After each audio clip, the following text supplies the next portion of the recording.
प्रधानमंत्री मोदी एससीओ सम्मेलन के ठीक बाद शंघाई सहयोग संगठन की बैठक समाप्त होने के दूसरे दिन वापस चले आए।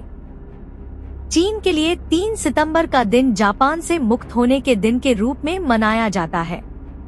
इस बार 3 सितंबर को चीन की राजधानी में थियानमेन चौक पर चीन ने अपने सैनिक क्षमता, अस्त्र और शस्त्र का प्रदर्शन किया। नौसेना में चीन ने काफी अधिक प्रगति की है और माना जा रहा है कि आज विश्व में सबसे अधिक नौसैनिक बेड़ा चीन के पास है। चीन के राष्ट्रपति शी जिनपिंग ने आयोजन की पूर्व संध्या को यह कहा कि प्राचीन इतिहास में चीन पर सबसे ज्यादा समुद्री मार्ग से हमला हुआ है। भारत की प्राचीन सभ्यता और चीन की प्राचीन सभ्यता पर दुनिया की निगाह लगी थी, यह तो हम जानते हैं। पुर्तगाल, स्पेन, फ्रांस, ब्रिटेन आदि देश अपने समुद्री लड़ाकू प्राइवेट आर्मी को भारत के समुद्री तट पर और चीन के समुद्री तट पर भेजा करते थे।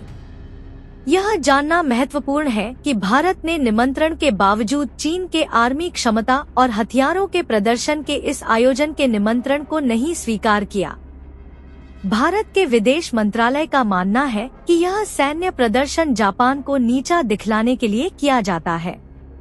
भारत ने चीन से दोस्ती का हाथ तो बढ़ाया है, परंतु सावधानी पूर्वक हाथ बढ़ाया गया है। जापान हमारा परंपरागत मित्र है और इसी वजह से चीन में होते हुए भी प्रधानमंत्री 3 सितंबर को परेड का अतिथि बनने के लिए तैयार नहीं हुए।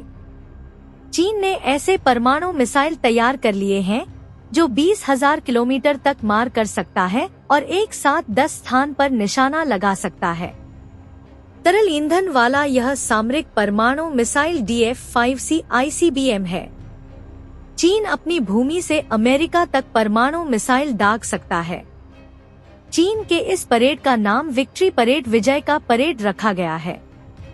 विजय परेड का वीडियो द्वारा पूरी दुनिया में प्रदर्शन के साथ साथ चुपचाप नरेंद्र मोदी का वहां से बाहर निकलना महत्वपूर्ण खबर है। चीन के विक्ट्री परेड में जापान से मिली मुक्ति को ही याद किया जाता है। कूटनीतिक स्तर पर भारत के लिए जापान लगातार विश्वसनीय सहयोगी देश रहा है। चीन जापान के साम्राज्यवादी हमले का लगातार शिकार रहा था। प्रधानमंत्री नरेंद्र मोदी इस परेड में शामिल नहीं हुए। इन दो बातों के अलावे तीसरी प्रमुख बात, किम जोंग उन भी बन गए। वीडियो के अंत तक बने रहिए। उत्तर कोरिया के डिक्टेटर किम जोंग उन इस मौके पर विशिष्ट अतिथि थे। उनकी काले रंग की मोटर गाड़ियों का काफिला चीन की राजधानी में हड़कंप की तरह दौड़ लगा रहा था।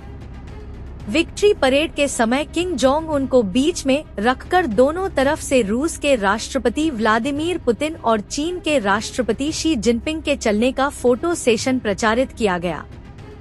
किम जोंग वंशवादी परंपरा से उत्तर कोरिया के शासक हैं और अगली पीढ़ी में उनकी बेटी इस पद पर आ सकती है। किम जोंग उन अपने साथ 22 वर्ष की अपनी बेटी को भी लेकर आए थे और यह भी इस दिन का एक महत्वपूर्ण इवेंट बन गया। एक तरफ तो यह विक्ट्री परेड अपने आप में पूरी दुनिया के लिए विवादास्पद बन गया और दूसरी तरफ यहाँ 3 डिक्टेटर के एक साथ होने का मसला भी निगाहों पर चढ़ गया। देखते रहिए विमर्श न्यूज। वीडियो को शेयर करने का कष्ट कीजिए। उत्तर और दक्षिण कोरिया का जब बंटवारा हुआ था तब दक्षिण कोरिया पश्चिमी दुनिया से जुड़ा और उत्तर कोरिया रूस का सहकर्मी बना। उत्तर कोरिया में भीषण गरीबी है, अन्याय है और मध्ययुगीन दंड प्रणाली चलती है।